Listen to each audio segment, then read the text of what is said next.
You're listening to Soap Dirt, the latest in television entertainment news. Hi there, Days of Our Lives fans. I've got your weekly prediction edition. Rafe and Ava escape together, and is Eric going to get a new baby? It's Belinda from Soap Dirt, and I've got predictions for Kristen, Ava, and Brady, for Sophia, Holly, and Tate, for Rafe and Ava, for Eric, Nicole, Tate, and Sophia, and also for that awful soap. And hey, if you are not following us, please reach down, click that subscribe button. Let's get started with our first prediction. Kristen takes over Ava's fake texting on her phone to fool Brady. So Kristen found Ava's phone in little Rachel's backpack, and she was looking through the text and quickly realized her daughter has done something to Ava and is faking her absence and her split from Brady. So Kristen hustled out to Aramid, and sure enough, she found Ava tied to a rickety old wheelchair sitting around among all the dust.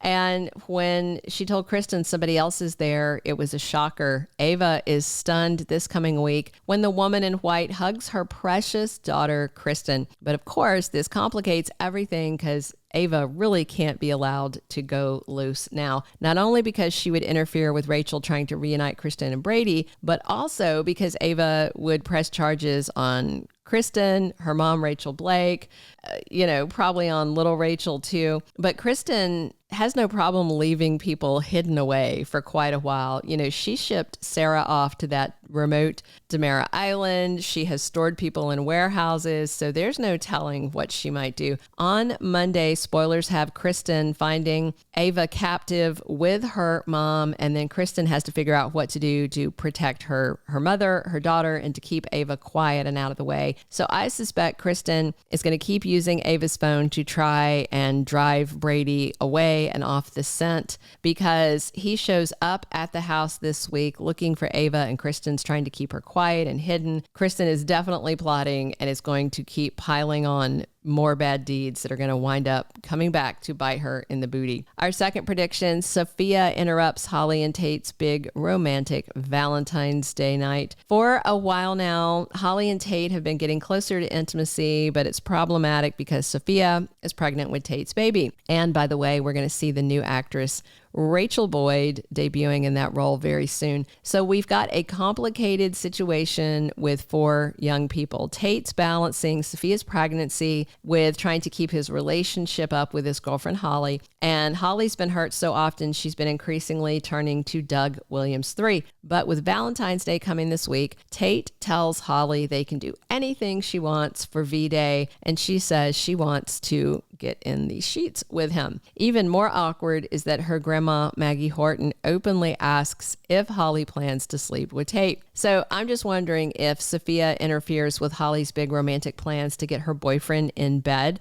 because the same day that Tate and Holly are making their romantic Valentine's Day plans is the same day the new Sophia actress debuts. So will she interfere with their plans with either an invented crisis, or Tate could be pulled away because Sophia has a real pregnancy crisis? And if Tate walks out on Holly before they do the deed, will she turn to Doug III again? Our third prediction, Ava and Rafe escape together. So on Monday, spoilers have a big day in Salem. EJ DiMera is going to drug Rafe and decides to haul him out in a body bag. Looks like he's dumping him at the Blake house in Aramid. But when EJ takes Rafe there, he's under the assumption that Kristen's family summer home was unoccupied. But not only is the woman in white lurking around, so is Ava Vitali. So it looks like EJ at first doesn't see anybody, but then he gets Rafe arranged and sorted, unzipped from the bag.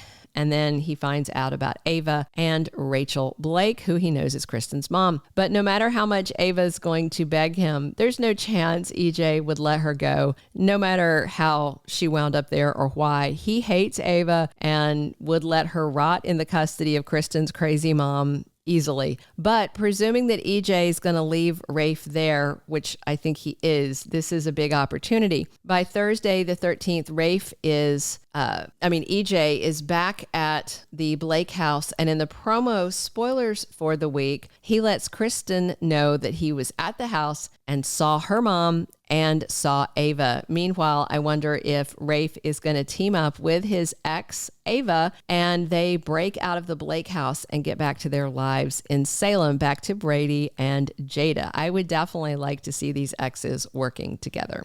Our fourth prediction, Eric and Nicole adopt Tate and Sophia's baby off screen. So Tate and Sophia were hoping to put their baby up for adoption and avoid the pressure from her mom, Amy Choi, to get married and raise the baby together. Sophia really wants to go to college, can't do that with a baby on her hip as far as she's concerned. Her mom does not care. Amy basically says that's the consequences of your actions. She doesn't seem to care that Sophia won't be able to finish her education. So Tate came up with the idea of talking to Eric Brady about finding a nice Christian couple who could adopt their baby, because Amy's whole thing was to make sure the baby was raised in faith, raised in a good home, up to her standards. So Tate's going to talk to Eric. And here's what I wonder. Will Nicole Walker and Eric Brady adopt Tate and Sophia's baby? You know, they could actually do it off screen, or they could arrange the adoption via phone calls, and then Eric comes back to Salem for an episode or two, long enough to pick up the baby. That would take care of the Sophia and Tate baby dilemma, keep the kid on the character canvas, and leave room for the child to return later with a Saurus, you know, as a teenager in like 3 years from now. Our fifth and final prediction, I'm super excited about. Body and Soul is sent away. Far, far away, hopefully never to be seen again.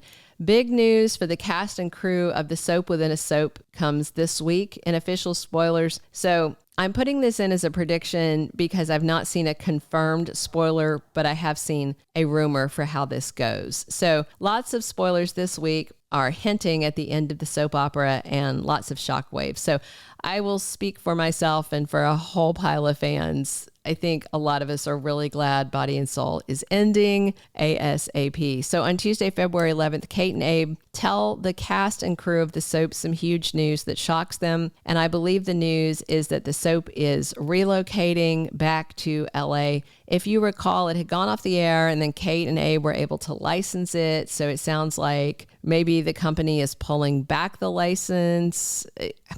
I don't know. I don't know the legalities of it. And honestly, I don't even care what excuse they give. The headline news is February sweeps should be the end of the lame Soap Within a Soap. That has to be one of the worst plots Ron Carlivati has ever come up with. If you don't remember, Deidre Hall and Susan Seaforth Hayes both said they knew Body and Soul had been a bomb with fans, and they both think that's what got Rerun fired, and I have to agree. Another spoiler for Wednesday says Leo has bad news for Doug 3, and it could be that he no longer needs an assistant, so Dougie doesn't have a job. I wonder if Hattie would leave town to go work in LA. I mean, the main people involved in the show, like Johnny and Alex and others, are obviously going to stay in Salem, but some ancillary characters could leave to shoot the soap in LA, like Dr. Seth, for instance. Thank you for being a loyal listener. Follow us wherever you get your podcast, because you don't want to miss the next episode. Soap Dirt is on all the major podcast platforms, including Apple Podcast, Spotify, iHeartRadio, and more.